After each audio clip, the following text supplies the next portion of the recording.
નમસ્કાર મિત્રો, divine youth Gujju ચેનલમાં ફરીથી આપનું એકવાર સ્વાગત છે.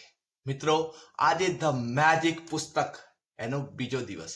મિત્રો, આ વિડીયોને આજે 28 દિવસના જે કાર્યક્રમના વિડીયોની રીતે ના લેતા એક વર્કશોપની રીતે લેજો અને પ્રેક્ટિકલી કરજો તો ખરેખર તમારા જીવનમાં એક અલગ જ અનુભવ થશે. મિત્રો, આજે આપણો બીજો દિવસ. આ બીજા દિવસના ચેપ્ટરનું નામ ઓથરે આપ્યું છે ધ મેજિક રોક, એટલે કે ચમત્કારિક પથ્થર. મિત્રો, આપણને ખબર છે કે કૃતજ્ઞતા એ આપણા જીવનમાં લાવવી થોડી અઘરી વસ્તુ છે, પણ જેમ જેમ એનો પ્રયોગ કરતા જઈશું એ આપણા જીવનમાં આવતી જશે અને આપણા જીવનમાં ચમત્કારિક પરિવર્તન કરતી જશે. મિત્રો, આજના પ્રયોગમાં જો તમે ચમત્કારિક પથ્થરનો ઉપયોગ કરતા શીખી લીધું તો ખરેખર એક અલગ જ અનુભવ હશે. તમે સિક્રેટ મૂવી જોઈ હશે. એ સિક્રેટ મૂવીમાં એક મરણ પથારીએ પડેલા એક પુત્રને કોઈ આશા જ નથી જીવવાની, તો એનો પિતા એકવાર નદી કિનારે ફરતો હતો અને ત્યાં એને એક પથ્થર મળ્યો. એ પથ્થરનું એ દિલથી જ નામ આપી દીધું ચમત્કારિક પથ્થર. આ પથ્થર જ્યારે બી એ પથ્થરને સ્પર્શ કરતો તો તરત જ અંદરથી પરમાત્માનો આભાર માનતો, થેન્ક યુ બોલતો અને એના પુત્રના જીવવાની આશાને રાખીને એ સતત પરમાત્માનો આભાર માનતો, થેન્ક યુ કહેતો. અને એક ચમત્કાર થયો કે જે પુત્રની જીવવાની આશા નથી એ પુત્ર ધીમે ધીમે સાજો થવા માંડ્યો અને પછી એ પુત્ર એકદમ સ્વસ્થ અને તંદુરસ્ત બની ગયો. ત્યારબાદ તો કેટલાય લોકોએ આવા પથ્થરોનો ઉપયોગ કરીને પોતાના જીવનમાં ચમત્કારિક પરિવર્તનો મેળવ્યા છે.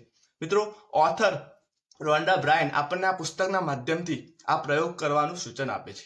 એના માટે શું કરવાનું છે? તો આવો કોઈ બી આ રીતનો પથ્થર આપણને નદી, તળાવ કે રસ્તાની આજુબાજુ પણ પડેલા મળી જશે. આવો કોઈ પણ એક પથ્થર મિત્રો શોધવાનું છે. આ પથ્થરને શું કરવાનું છે કે જ્યારે આપણે રાત્રે સુવા જઈએ ત્યારે એ પથ્થરને આપણી પથારીના બાજુમાં મૂકી દેવાનો છે. પછી ઊંઘવાની જ્યારે તૈયારી હોય ત્યારે પથ્થરને હાથમાં લેવાનો છે અને એ પથ્થરને આપણે હાથમાં રાખી દિવસભરમાં બનેલી જે પણ સારી ઘટનાઓ છે એને યાદ કરવાની છે. જે પણ સારી ઘટનાઓ છે એને મનમાં એનું ચિંતન કરવાનું છે. ભાઈ, અમારી સૌથી શ્રેષ્ઠ ઘટના હોય એને યાદ કરી એ પથ્થરને મુઠ્ઠીમાં બંધ કરી અને આપણે 3 વખત ભગવાનનો આભાર માનવાનો છે. Thank you, thank you, thank you so much પ્રભુ.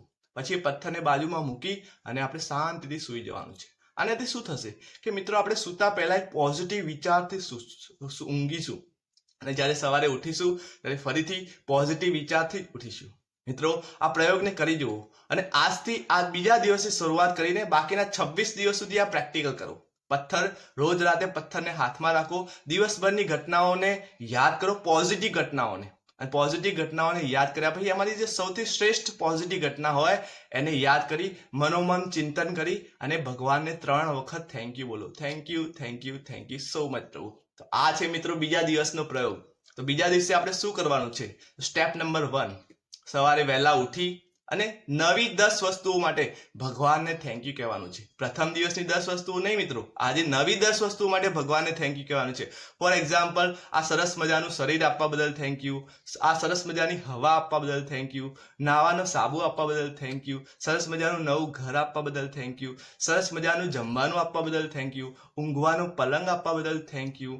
કોઈ પણ નવી 10 વસ્તુ યાદ કરી અને એનું લિસ્ટ બનાવવાનું છે. અને યાદ રાખજો કે દરેક વસ્તુ પાછળ આપણે 3 વખત ભગવાનનું થેન્ક યુ કહેવાનું ભૂલવાનો નથી. Thank you, thank you, thank you so much પ્રભુ. એટલે આપણા કૃતજ્ઞતાના લિસ્ટમાં બીજી નવી 10 વસ્તુઓ એડ થશે. એટલે ટોટલ આપણા જોડે હવે 20 વસ્તુઓ એવી છે જેના માટે આપણે ભગવાનને થેન્ક યુ કહેવા માટે તૈયાર થઈ ગયા છે. મિત્રો, પછી શું કરવાનું છે કે દિવસભરમાં આપણે કોઈ એક આવો પથ્થર શોધી અને આપણા જોડે રાખવાનું છે અને રાત્રે સૂતી વખતે એ પથ્થરને આપણે હાથમાં રાખી અને સારી પોઝિટિવ ઘટનાઓનું સૂચન કરવાનું છે. પોઝિટિવ ઘટનાઓ વિચારવાની છે અને અમારી સૌથી શ્રેષ્ઠ પોઝિટિવ ઘટના હોય એ ઘટનાને મનોમન યાદ કરી અને ભગવાનને 3 વખત થેન્ક યુ બોલવાનું છે. Thank you, thank you, thank you so much પ્રભુ. મિત્રો, તમને આ વિડીયો કેવો લાગ્યો? જો ગમ્યો હોય તો લાઈક અને શેર કરવાનું ભૂલતા નહીં. મિત્રો, જો પ્રથમ દિવસનો વિડીયો જોવાનો બાકી હોય તો ડિસ્ક્રિપ્શન બોક્સમાં એની લિંક છે.